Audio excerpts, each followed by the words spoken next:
खुदावंद आपके साथ हो। हमारे खुदावंद यीशु मसीह की इंजील मुकद्दस लूका के मुताबिक 24वां बाब 35वीं से 48वीं आयत। उस वक्त शागिर्दों ने सब कुछ बयान किया कि राह में क्या क्या हुआ और क्यों कर उन्होंने उसे रोटी तोड़ने के वक्त पहचाना। और वो ये बातें कर ही रहे थे कि यीशु आप उनके बीच में आ खड़ा हुआ और उनसे कहा, तुम्हें सलाम। मगर वो घबरा गए और खौफ खाकर ये समझे कि किसी रूह को देखते हैं। मगर उसने उनसे कहा, तुम क्यों घबराते हो और तुम्हारे दिल में क्यों शक पैदा होता है? मेरे हाथ और मेरे पांव देखो कि मैं ही हूं, मुझे छू कर देखो, क्योंकि रूह के गोश्त और हड्डी नहीं होती जैसा मुझ में देखते हो। और ये कहकर उन्होंने अपने हाथ और पांव दिखाए। जब खुशी के मारे उन्हें तब भी यकीन ना आया और ताज्जुब करते थे, तो उसने उनसे कहा कि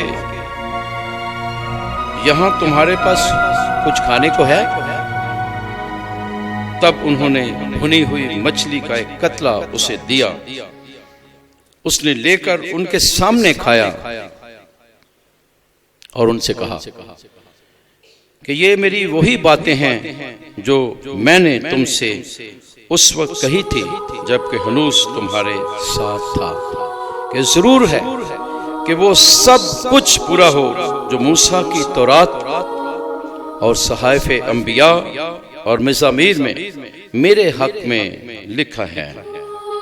तब उसने उनका जहन खोला ताकि नविश्तों को समझें और उनसे कहा, यूं लिखा है कि अल मसीह दुख उठाएगा और तीसरे दिन मुर्दों में से जी उठेगा और यरूशलेम से शुरू करके सब कौमों में उसके नाम से गुनाहों की माफी के लिए तौबा की मुनादी की जाएगी। तुम ही इन बातों के गवाह हो। इंजील मुकद्दस के वसीले से हमारे गुनाह माफ किए जाएं। Hallelujah, hallelujah, hallelujah. जो खुश है खुदावंद के घर में, उसकी हज़ूरी में ताली बजाए। खुश हो, खुशी का इजहार करो।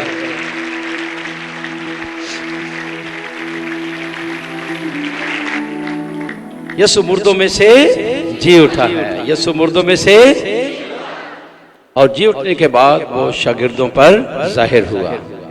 वो दरवाजे खिड़कियां बंद करके बैठे हुए थे। यीशु उनके बीच में खड़ा हुआ। तुम्हें सलामती हो। वो खुश हुए। और फिर तोमा नहीं था वहां पर, वो मैं नहीं मनता जब तक उंगली उदे जख्मा चला। फिर यीशु उसकी खातर जाहिर हुआ।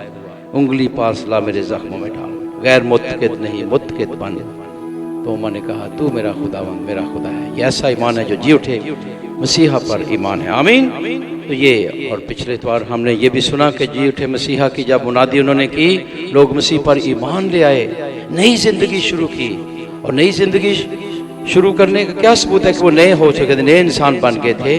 वो भी एक दिल एक जान हो गए और वो दुआ करते थे, खुदा की तरफ आ गए। उन्हें अपनी जिंदगी खुदा को दे दी और फिर उनकी जिंदगी से करिश्मे और मौजज़े जाहिर होते थे। बड़े बड़े मौजज़े उनकी जिंदगी से जाहिर होते। बीमार शिफा पाते थे। पहला ही मौजज़ा पतरस और यूहन्ना ने किया, लंगड़े को शिफा, पैदाइशी लंगड़े को शिफा। और उसकी खातिर फिर उन्हें दुख उठाने पड़े और जी उठे मसीहा पर जो ईमान ले आए, टोटली नए हो गए। कामिल उनके अंदर खुदा की मोहब्बत कामिल हो गई। खुदा के हुक्मों पर अमल करना शुरू कर दिया। और आज यही सुना हमने, यूहन्ना कहता है कि जो खुदा के हुक्मों पर अमल करता है वो खुदा को प्यार करता है और खुदा की मोहब्बत उनमें कामिल हो गई है। खुदा की मोहब्बत उसमें कामिल हो गई है। ये है मोहब्बत का सबूत। ये खुदा को प्यार करना शुरू हो गए थे ये लोग। यीशु जी उठा, नई जिंदगी, पुरानी चीजें खत्म। और फिर क्या और क्या सबूत था? फिर हमने ये भी सुना कि वो अगर सरदार कलीसिया उन्हें कहता था कि जिन जिन के पास प्रॉपर्टी है, मकान है, बेच दो। उन्होंने बेच लिए खेत। और फिर बरनबास की मिसाल के, बरनबास उसके पास कितने खेत थे? एक ही खेत था। कितने थे? यानी बहुत बड़ा जिम्मेदार लैंडलॉर्ड नहीं था, एक ही खेत था। और पतरस ने से कहा बेटा ये बेच दो, बेचकर पैसे मुझे दे दो। कोई गलबात, कोई बहस नहीं, कोई पतरस के खिलाफ उसने कोई नहीं की, कोई नहीं कुड़कुड़ाया, कोई नहीं बुड़बुड़ाया, दे दिया। देखा बाइबल। और इस तरह बहुत से लोगों ने किया। यानी जब खुदा को प्यार करना शुरू कर देते हैं तो फिर सब कुछ ही बदल जाता है। जब खुदा को प्यार नहीं करते तो फिर कुछ भी नहीं हम करते हैं, कुछ भी नहीं करते। हमारी जिंदगी में वही चीजें, वही पुराने तौर तरीके, सब कुछ वही रहते हैं, वही बुड़बुड़, वही कुड़कुड़, वही ब्लड प्रेशर शुगर हाई करते रहते हैं, कुड़कुड़ करके, बुड़बुड़ करके। कोई नई जिंदगी शुरू नहीं की हमने। नई जिंदगी, नया इंसान, नए मखलूक, सब पुरानी चीजें जाती रहे। जो यीशु मसीह में है वो नया मखलूक है, आसमानी चीजें। हालेलुया।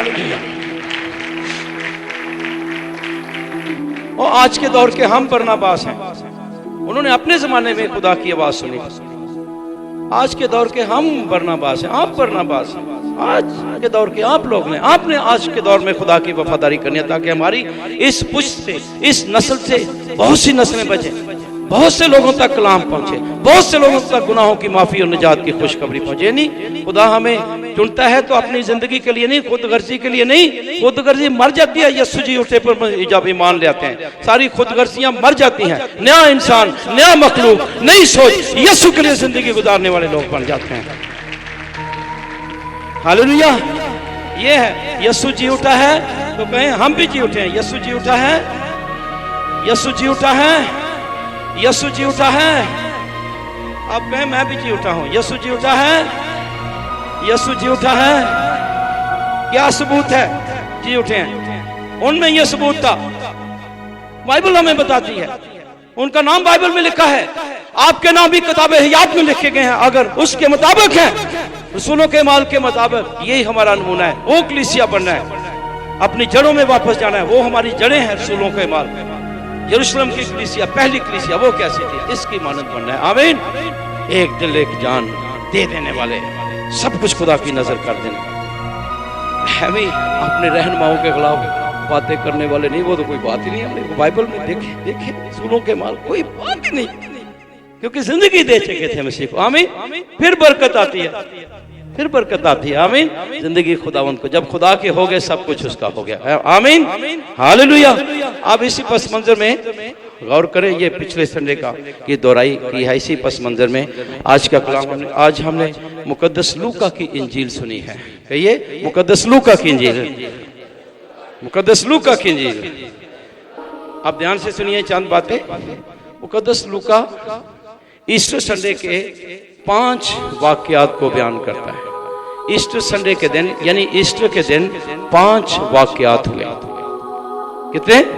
5 वाक्यात। अब पहला वाक्या उस पस मंजर में देखिए, यीशु जब उठा, पहला वाक्या है, औरतें तड़के तड़के तड़के, सुबह तड़के, सूरज निकले से पहले तड़के औरतें कब्र पर गईं और जिंदा यीशु जी उठा मसीहा उन्हें मिला और जी उठे मसीहा की बशारत औरतों ने दी। किन्होंने दी? औरतों ने दी। किन्होंने दी? अजीब खुदा काम करता, सब कुछ ही उल्ट पलट हो गया जी। आमीन। सब कुछ ही उलट इन औरतों ने दी। और ये लूका की इंजील, ये 24 बाब 1 से 10 आयतें आप पढ़ सकते हैं। ये पहला वाक्य है। 5 वाक्यात एक ही दिन में हुए हैं। तड़के औरतें जाती हैं कब्र पर, जी उठा मसीहा उन पर जाहिर हुआ और यीशु के जी उठने का ऐलान करती हैं, गवाही देती हैं। दूसरा वाक्य पतरस कब्र पर जाता है, उसी जगह पर। अब देखिए, उसी जगह पर जाता है और वहां पर जाकर क्या देखता है? क्या हुआ? ये है 24वां बाब 11वीं 12वीं आयत। लूका 24वां बाब 11वीं 12वीं आयत लिखा है। तब उन्होंने ये बातें रसूलों से कही, मगर ये बातें उन्हें मोहम्मल मालूम हुई और उन्होंने उनका यकीन ना किया। तब पतरस उठकर कब्र की तरफ दौड़ा और झुककर सिर्फ कफनी देखा और इस माजरे से अपने जी में तौज्जुब करता हुआ चला गया। सब कुछ उलट। वो औरतों ने यकीन कर लिया, पतरस ने यकीन ही नहीं किया। देखो मोहम्मल, मोहम्मल लफ्ज मोहम्मल समझते हैं? मोहम्मल यानी जो सेंस ना बनाता हो। सेंस नहीं है, सेंस नहीं कोई, ऐसी कहते हैं सेंस नहीं कोई आ रही, यानी कोई सेंस ना बनने जिसमें। उन्हें मोहम्मल, वो 1200 वो शागिर्द जिनके साथ यीशु ने कलाम किया, सारी बातें, उनका यकीन नहीं है। देखें औरतें सब कुछ ले गई, औरतें सब बरकत ले गई। सबसे पहले उन्होंने मान लिया, सबसे पहले वो बशारत दे रही हैं, हालेलुया। तोड़ियां टौरा कर दी थी यीशु ने, आमीन आमीन। औरतों ने खुशखबरी दी यीशु के जी उठने की। जो बेटियां खुश हों, आपको खुदा ने इस्तेमाल किया जी उठने के लिए, आपको खुदा ने इस्तेमाल किया। ठीक है, समझ आ गई? ये दूसरा वाक्य। ठीक, अभी और तफसील से जा सकते हैं लेकिन नहीं, वो बाकी चीजें फिर रह जाएंगी। तीसरा वाक्य, एमोस नामी गांव की तरफ 2 शागिर्द जा रहे हैं, उन पर यीशु जाहिर होता है। ये आप 24वां बाब लूका की इंजील 13वीं से 35वीं आयत आप घर जाकर पढ़ सकते हैं सारा वाक्य। एमोस नामी 2 शागिर्द हैं, गांव की तरफ जा। ये गांव है जो मगरब की तरफ है, मशरक से मगरब की तरफ है। तारीकियों में यरूशलेम को छोड़कर जा रहे हैं, रोशनी को छोड़कर जा रहे हैं। जब भी हम मशरक को छोड़कर मगरब की तरफ जाएंगे, यानी मशरक से सूरज शुरू होता है, मगरब की तरफ अंधेरा है, यानी रोशनी को छोड़कर अंधेरे की तरफ। हमारा सफर अंधेरे से रोशनी की तरफ है, रोशनी से अंधेरे का नहीं, याद रखें। हमारा सफर जिस्म से रूह की तरफ है, रूह से जिस्म की तरफ नहीं, हमेशा याद रखें, आमीन। और इसीलिए हम कहते हैं we walk by faith not by sight, hallelujah. तो ये जो 2 शागिर्द हैं, आप देखते हैं यीशु उनका हम सफर हो गया और वो उनकी बात सुनता है और मुकाशफों से, खुदा के कलाम से, नविश्तों की बातें उन पर खोलता है। उनके दिल पुरजोश हो गए और जब वो गांव के नज़दीक पहुंचे, यीशु आगे जाना चाहता, उन्होंने दावत दी हमारे साथ रहे। और जब यीशु उनके साथ गया, उसने रोटी तोड़ी, रोटी तोड़ने के वक्त उन्होंने पहचान लिया, एकदम यीशु नजरों से गायब हो गया। ये पस मंजर है। अब ये है कितना, तीसरा बात है, ये है तीसरा। एक ही दिन, ईस्टर संडे के दिन ये हुआ है, उसी दिन कहिए, उसी दिन कहिए। देखिए उसी दिन औरतों को खुशखबरी, उसी दिन ये 12 शागिर्द हैं, 11 रह गए हैं, उनको खुशखबरी है। और उसी दिन ये गांव की तरफ जाने वाले, और यीशु को उन्होंने देखा और फिर वो उसी वक्त वापस आते हैं यरूशलेम की तरफ, हालेलुया। अब चौथा वाक्या, इन 11 पर यीशु का ज़हूर है। ये 24 बाब 36 से 49 आयत है, लूका की इंजील 24 बाब 36 से 49वीं आयत आप घर जाकर पढ़ सकते हैं। ये इन पर ज़हूर है, ये जो आज हमने ये कलाम पढ़ा है, जो अभी जो पढ़ा है लूका की इंजील। तो वो यही 2 शागिर्द वापस आते हैं यरूशलेम में। पहले वो यरूशलेम को छोड़कर जा रहे थे, अब वापस यही वापस। पहले वो डरते थे सफर करने, वो रात को ही सफर कर रहे हैं, पहले रात को नहीं, अब रात भी उनके लिए चानन हो जाती है, रात भी सूरज बदल जाता है। देखिए सब डर खौफ दूर वापस जाते हैं और उन्होंने हर एक सब कुछ बयान किया कि राह में क्या कुछ उनके साथ हुआ और उन्होंने कैसे रोटी तोड़ने के बाद उसे पहचाना। और वो जब ये बातें कर ही रहे थे तो क्या हुआ, यीशु आप उनके बीच में आ खड़ा हुआ। अब इन 11 पर है, उसी दिन इन 11 पर फिर खुदावंद यीशु जी उठने के बाद जाहिर हो रहा है। सो उनके बीच में आ खड़ा हुआ और उन्हें क्या कहा, तुम्हें सलाम। अब ये जो सलाम है ये यूजुअल आम तौर पर शलोम, ये ग्रीटिंग्स है, लेकिन अब इस वक्त जो मसीह इन्हें सलामती दे रहा है, ये इसका कॉन्टेक्स्ट फर्क है, इसका पस मंजर फर्क है, इसके पीछे बहुत कुछ हो चुका है, बहुत अजीब वाकयात हो चुके हैं इससे पहले। उस पस मंजर में इस सलाम को समझे, क्या कुछ हो चुका है और करते हैं जरा। आपको पता है कि आखिरी खाना मसीह ने खाया, आमीन। और फिर यीशु की गिरफ्तारी गतसमनी बाग, याद है आपको? इस सलाम के पीछे क्या कुछ है, सलामती के पीछे, शलोम के पीछे। फिर आप शलोम को समझे, अच्छा ये है शलोम। उनका उस्ताद गिरफ्तार हो गया, अब महसूस करें शागिर्द शैटर्ड हो चुके हैं, मुंतशिर टूट चुके हैं। अब देखिए कि फिर शागिर्द उसको छोड़ के भाग गए। इस पस मंजर में शालोम सलामती है, छोड़कर भाग गए। और यसू की अदालत हुई, वो जो उनकी मजहबी अदालत थी, शरीयत के मुताबिक मुकदमा उस पर मौत का फतवा उन्होंने दिया। पहला तो उसकी कचहरी में मौत का फतवा हुआ और उसे मसलूब करने के लिए ले गए। कांटों का ताज है, कोड़े खाने, उसके मुंह पर थूका गया, ये सब उन्होंने देखा था। शहर के बाहर उसे मसलूब किया। शहर के बाहर जो मसलूब किए जाते बड़े बड़े गुनाहगार मुजरिमों को शहरों पर, इसलिए कि वो समझे मुर्तद है, ये मुर्तद है, ये खुदा को देखिए, वही निजात हिंदा उनका। और फिर यहूदा ने खुदकुशी कर ली थी। ये भी उनमें से वो 12 थे, अब 11 रह गए हैं। एक उनमें से जा चुका है, बदतरीन मौत हुई, खुदकुशी की मौत। इस पस मंजर में जब वो टूट चुके हैं, बिखर चुके हैं, नाउमीद हो चुके हैं, इंतहाई बड़े गर्व में है, दुख में है, सहमे हुए हैं, डरे हुए हैं, इस सिचुएशन से, इस हालत से, इस घड़े से, इस मौत की वादी से, इस दुख से कौन निकाल सकता था? जी उठा मसीहा, जिंदा मसीह सिर्फ निकाल सकता था। यसु जी उठा, उन पर जाहिर हुआ और कहा शालोम शालोम। ये शालोम बड़ा पावरफुल था बिखरे हुए लोगों के लिए। एक नई जिंदगी, एक नई उम्मीद, एक नई रोशनी। वो यसु, वो जिसे मसरूफ, वो तो जी उठा है। अब सारे हालात, मंजर बदल गया। उनकी खुशी नाउमीदी खुशी में बदल गई, गम खुशी में, मातम रक्स में बदल गया। आमीन। वो हमारे मातम को रक्स में बदलता है।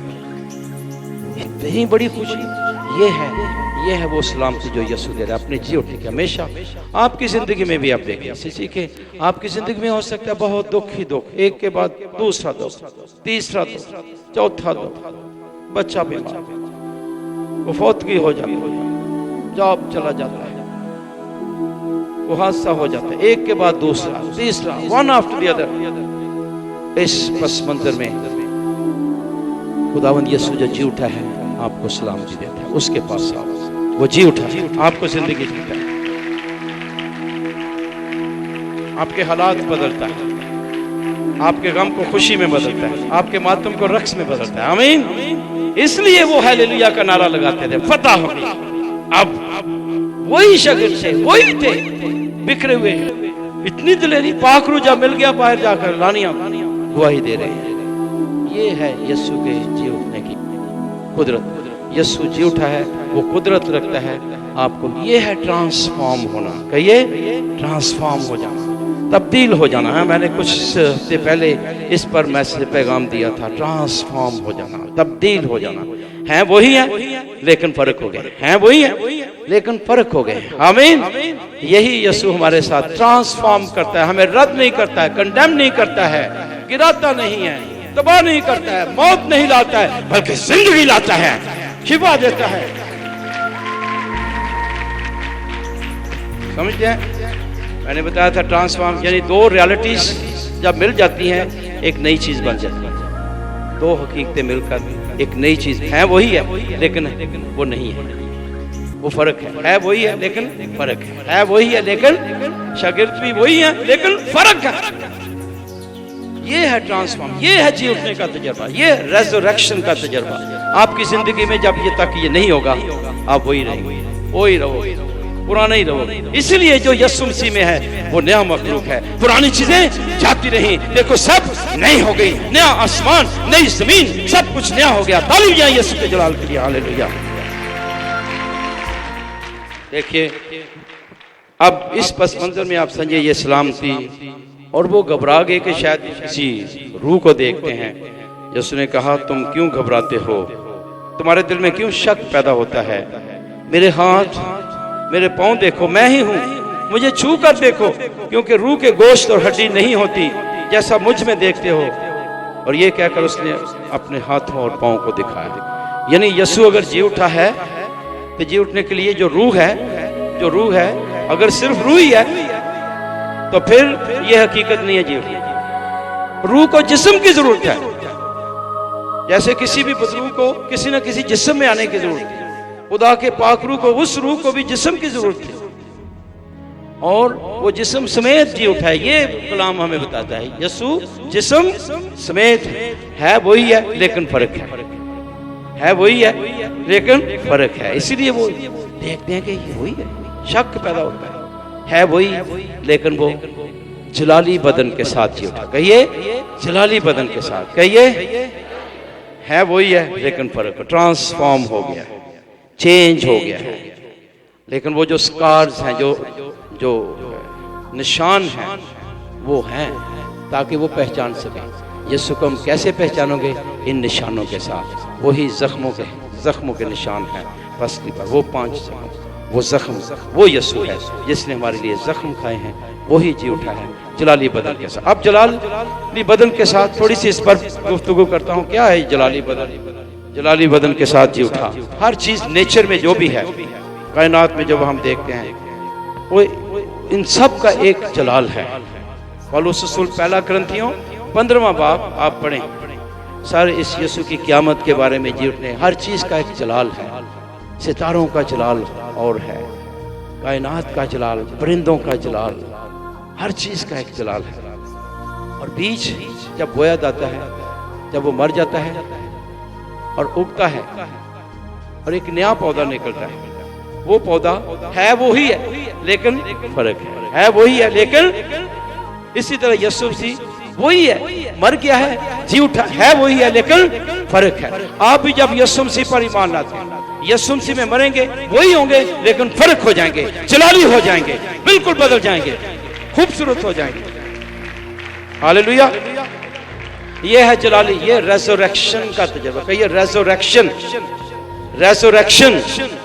रेज़रेक्शन का मतलब है जी उठना, ठीक है। ये है जी उठने का तजुर्बा। अब और मिसाल देता हूँ, और बहुत सी मिसालें कायनात से। तितली देखिए, तितली बनने से पहले तितली कितनी खूबसूरत है, बहुत खूबसूरत। उससे पहले वो कीड़ा है, अगर वो कीड़ा ही रहे, उधर ही रहना चाहिए, नहीं मैं कीड़ा ही ठीक है, तितली नहीं बन सकती। यीशु मसीह भी मर गया और जी उठा, खूबसूरत हो। आप भी यीशु मसीह पर जो ईमान लाते हैं, जरूर नई जिंदगी पाएंगे, जलाली बदन पाएंगे, खूबसूरत हो जाएंगे। और फिर जो जलाली बदन आपका होगा, अब यीशु मसीह का जो जलाली बदन है, वो दोबारा मर नहीं सकता, वो हमेशा जिंदा रहता है। आमीन। इसका मतलब यह है कि मौत के बाद जिंदगी है, और वो हमेशा दोबारा नहीं मर सकता। यीशु भी सबको जिंदा करेगा और दोबारा मर नहीं सकते। उस बदन के साथ जो जलाली बदन होगा, वो बदन, उसमें ना कोई बीमारी लग सकती है, ना कोई दुख आ सकता है, ना मौत आ सकती है, ना सर्दी ना गर्मी, सर्दी प्रूफ, गर्मी प्रूफ, बीमारी प्रूफ, ना हार्ट अटैक, ना ब्लड प्रेशर, ना शुगर, सब बीमारियां जाती रहेंगी उस बदन में। आमीन। ये है भेद एक, और सचमुच इस पर ईमान रखें आप। ऐसा है, खुदा कायनात के जरिए हमें जाहिर करता है। अगर पौधों के साथ ऐसा कर सकता तो हम उसके बेटे और बेटियां हमारे साथ इससे कहीं बढ़कर। इसलिए यीशु मसीह मुर्दों में से पहले उठा, सबसे पहले वो, और फिर जो उस पर ईमान लाते हैं, हम भी इसी तरह जलाली बनेंगे। आमीन। जलाली बदन, न्यू कम्युनिकेशन सिस्टम शुरू हो जाता है। अगरचे इसको खाने की जरूरत नहीं है, वो खा भी सकता है। जैसे यीशु ने इनके साथ खाया, शागिर्द पौलुस कहता है, पतरस कहता है कि हमने जीवस उठने के बाद उसके साथ खाया पिया, हम उसके गवाह हैं। सचमुच वही यीशु है जो जी उठा है। हालेलुया। और ये वो गवाही हर जगह पर, ये बार बार यही उसके जी उठने की, क़यामत की गवाही दे रहे हैं। रूह के गोश्त और हड्डी नहीं होती, यानी ये इंजील में इस बात पे जोर दे रहा है कि वाकई यीशु बदन समेत जी उठा, ये हकीकत, जी उठा, वो जी उठा है। इसी तरह हम भी उसमें जिंदा किए जाएंगे, उनके साथ सामने उसी ने खाया और इसी की वो गवाही दे। फिर इस वाकया में, ये चौथा वाकया है, इसी ने उन सबको बातें बताई कि ये मेरी वही बातें हैं जो मैंने तुमसे उस वक्त कही जब मैं तुम्हारे साथ था। वही बातें उसी बार बार उन्हें कहता था, लेकिन ईमान नहीं रखते। जरूर था कि सब कुछ पूरा हो जो मूसा की तौरात और सहाइफ अंबिया में है, सब कुछ पूरा हो और मज़ामीर में है। यानी जितनी भी बाइबल है सारा पुराना अहदनामा किसके बारे में है? मसीह के बारे में। किसके बारे में है? हाँ जी, नया अहदनामा भी मसीह के बारे में, पुराना अहदनामा भी। इसलिए सारी बाइबल पढ़नी जरूरी है। देखिए सहाइफ अंबिया का जिक्र मसीह ने खुद किया, जो कुछ इनमें है वो सब मेरे बारे में है। तो जो हमें कलाम पढ़ाया जाए, इसलिए खुदा के कलाम को प्यार करना सीखें। मेरी दुआ है कि सब लोगों के दिल में खुदा के कलाम की तड़प पैदा हो जाए। फिर आपको समझ आएगा कि कलाम नहीं पढ़ोगे आप दुनियावी बन जाओगे। ये मैं आपको, खुदा का कलाम नहीं पढ़ोगे सिर्फ सोशल, सिर्फ दुनियावी और जिस्म की चीज़ें, जिस्मानी कनेक्शन, जिस्म की चीज़ें, और कलीसिया से भी आप जिस्म की चीज़ें ही ढूंढेंगे। यही वजह है जो लोग जिस्म में हैं, जो कलाम नहीं पढ़ते, जो मान में है, वो कलीसिया से भी जिस्मानी चीज़ें ढूंढते हैं। नहीं, जिस्मानी चीज़ें दुनिया से आपको मिल जाएगी, ये चीज़ें दुनिया से आपको नहीं मिलेंगी। कलीसिया का काम निजात की खोज, गुनाहों की माफ़ी, खुशखबरी, गुनाहों की माफ़ी, अपनी ज़िंदगी की तरफ, आसमान की तरफ लेके जाना, ये हमारा काम है। यहाँ सोशलिज्म नहीं हम सिखाते, वो इस दुनिया में रह जाएंगे।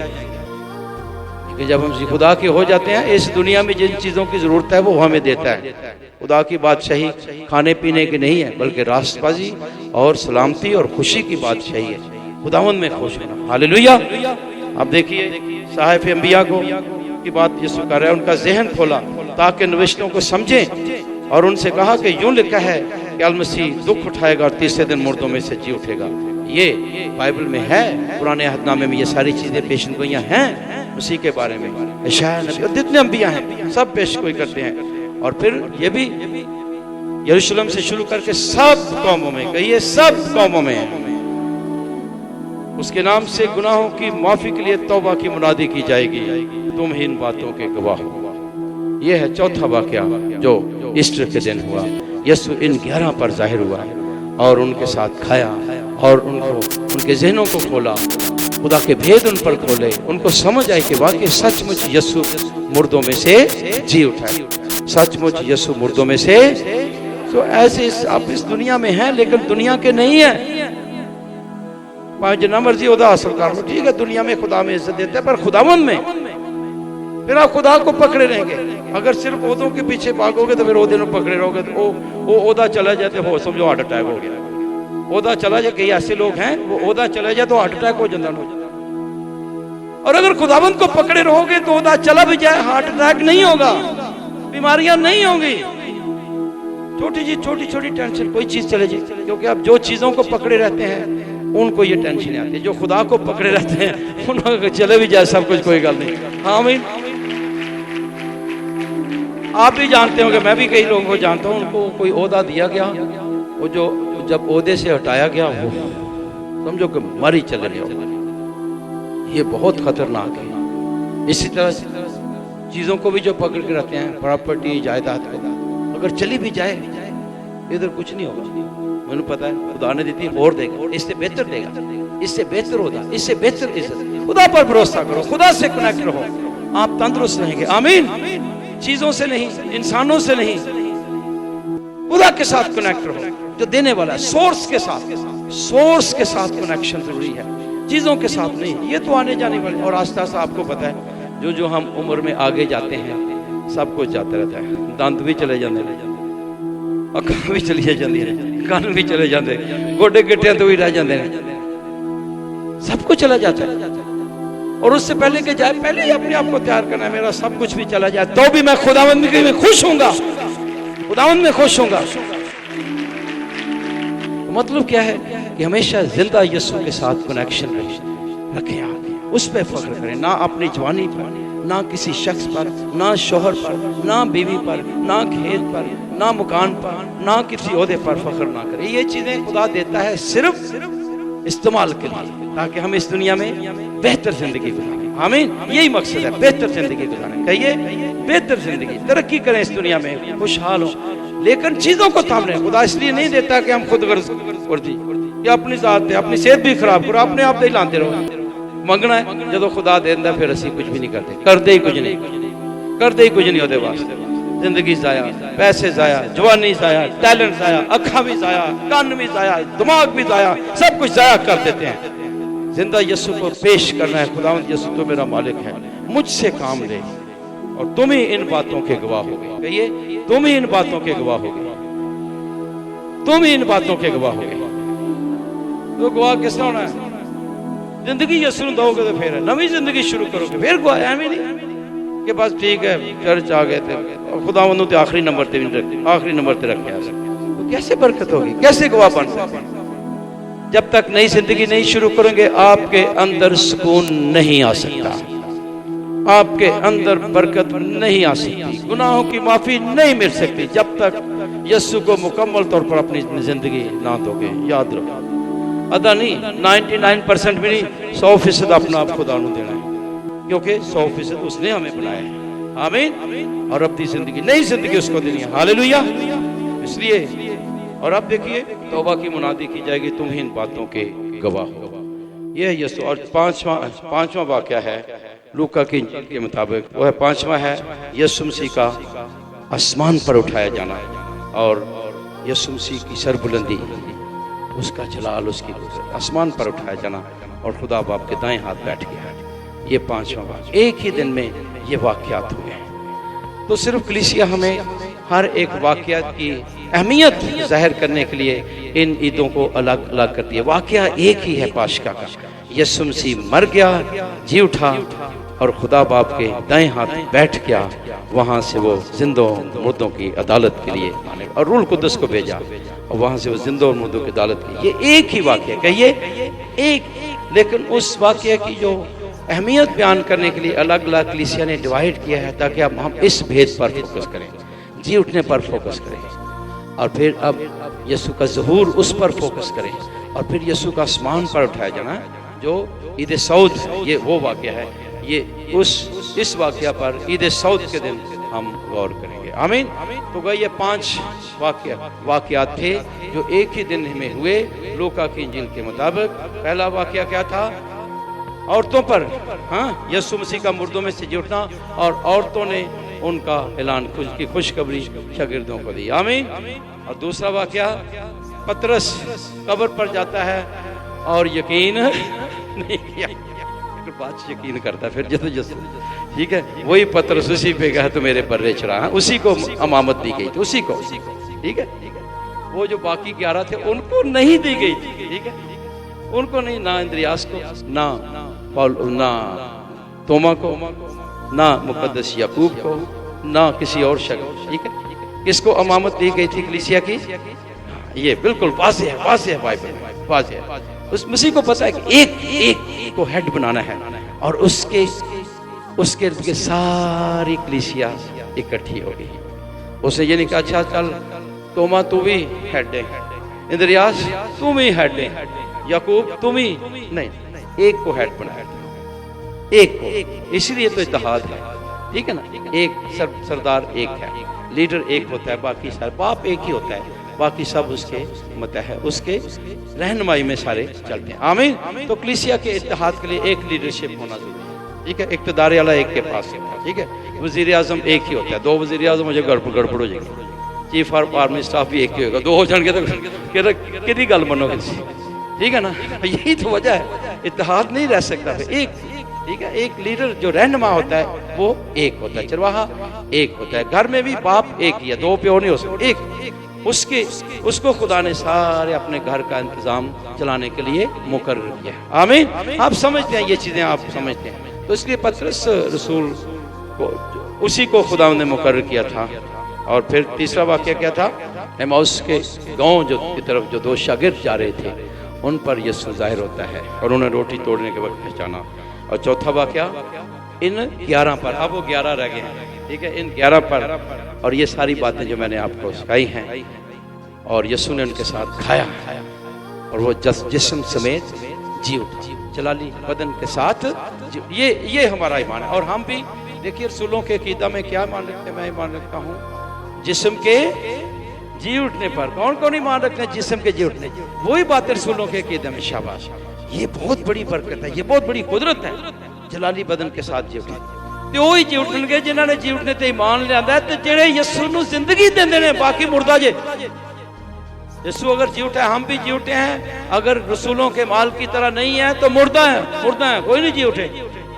हाँ जी, अगर जिंदगी नहीं दी, नई जिंदगी शुरू नहीं की, दुनिया की सोचे हैं, हम खुदा के लोग हैं। कोई हमारी और शनाख्त नहीं है। जितनी मर्जी दुनिया की शनाख्त पैदा कर दो, कोई शनाख्त नहीं। बड़े बड़े जो हम देखते हैं, आजकल इलेक्शन का दौर है, बड़े बड़े क्या हुकूमत बदल जा पड़ा हो, कोई पूछते कोई नहीं। इन चीजों की तरफ हम पूरी एनर्जी, पूरी ताकत लगा देते हैं। खुदावंद की तरफ भी आओ, अपनी जिंदगी खुदा को दो। उसके बाद जो इज्जत खुदा देता है वो अपने जलाल के लिए देता है। हाँ जी, अगर जिंदगी नहीं है, कोई इंटरेस्ट ही नहीं है खुदा के कलीसिया के साथ, किसी काम में हिस्सा नहीं, किसी काम में तावन नहीं करना, आप मुर्दा हैं। रसूलों के माल की कलीसिया देखिए किस तरह वो तावन करती थी, सरदार कलीसिया के मतहत, और उनकी ताबेदारी में एक दिल थी। इसलिए करिश्मे होते थे, इसलिए मौजे, इसलिए वो खुश थी, इसलिए उनकी जिंदगी में बहुत काम हो रहा था खुदा का। उस जैसी कलीसिया हमने बनना है। आमीन। जो बीजेंगे वही काटेंगे। आमीन। खुदा ने आपको जिंदगी दी है, आपको पैदा किया है, आप उसके हैं, उसको जिंदगी दें, उसके लिए अपना पेश करें खुदा के लिए। ये शुरू की कलीसिया कैसे बढ़ चढ़ कर आगे होते थे, और आज का जमाना हमारा है। हमने भी कुछ ना कुछ इस दुनिया में कर जाना है। फिर देखिए हमारी जिंदगी में अजीब काम खुदावंद करेगा। हालेलुया। तो अब आखिरी बात की तरफ आना चाहता हूँ। आपके लिए बहुत उम्मीद का बायस होगी। यूहन्ना रसूल का खत है, बहुत ही खूबसूरत, आपकी जिंदगी में नाउमीदी में उम्मीद पैदा करेगा।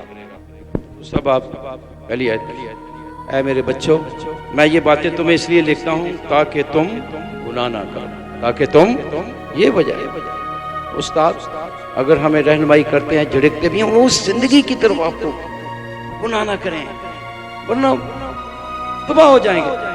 हाँ जी, ताकि तुम गुनाह ना करो। और लिखा है कि और अगर किसी से गुनाह सरजद हो जाए, कहिए अगर किसी से गुनाह सरजद हो तो बाप के पास हमारा एक वकील है। इसके पास कौन है? वकील है। कौन है?